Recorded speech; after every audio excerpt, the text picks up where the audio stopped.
Atomic Almanac 014. The Radium Girls. At the dawn of the atomic century, a new wonder was born. Radium, the element that glowed with its own fire. It promised to heal the sick, to light the dark, to make every man a little sun, every woman a little star. Factories rose to meet the demand for luminous timepieces. Thousands of young women bending over dials no bigger than a coin, some as young as 11. Each stroke of the brush a promise of progress. They called it the lip-dip paint, the trick for a perfect line, to twirl the bristles between your teeth to bring the glow closer.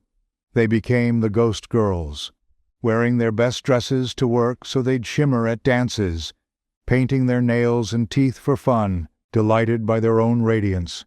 They were told the paint would put roses in their cheeks. Upstairs, the men who made it wore lead aprons and handled the same substance with ivory tongs.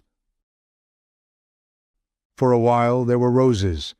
Then came the toothaches, the jaws that would not heal. Molly Magia, 24 years old, sat in her dentist's chair and watched him reach into her mouth and lift her entire lower jaw away in his hands. The radium they swallowed sought their bones, mistaking calcium for kinship, the architecture of life for another place to shine. By 1924, more than 50 were dying. Their hips collapsed, their spines crumbled. The press called them the living dead. The companies swore it wasn't true, hired doctors to write syphilis on death certificates, to slander the dead rather than admit the crime. They commissioned studies, then buried the results. They paid for new research, to conclude the opposite. Their strategy was time itself.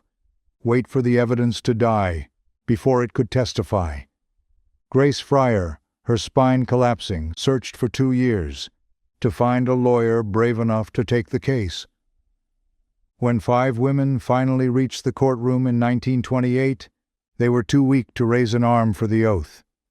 2 testified from stretchers, their bones crumbling as they spoke. They fought not for money, they fought for the word truth to mean something, for the right to name what had killed them. The company settled, but would not admit wrong. In Illinois, Catherine Donahue, a mother of 2, bedridden, testified from her deathbed in 1938. The court ruled in her favor. By the time appeals were exhausted, Catherine was gone. The company had fled, leaving only a bond too small to matter. From their testimony came the right, the first in our history, for a worker to sue an employer for poisoning. From their bones rose the Occupational Disease Act, and decades later, OSHA. The principle that safety must be proven, not presumed.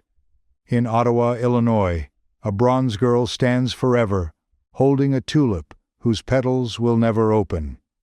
Locals drape a scarf around her neck each Christmas, a tender memorial to the ghost girls, who can no longer glow. Their bones still whisper faintly beneath the soil, a low hum that reminds us every dazzling discovery demands the clearest conscience. They painted with light, and the light painted them back. Will you remember the ghosts of the girls who glowed in the dark? Filed under negligence, ignorance, hauntings.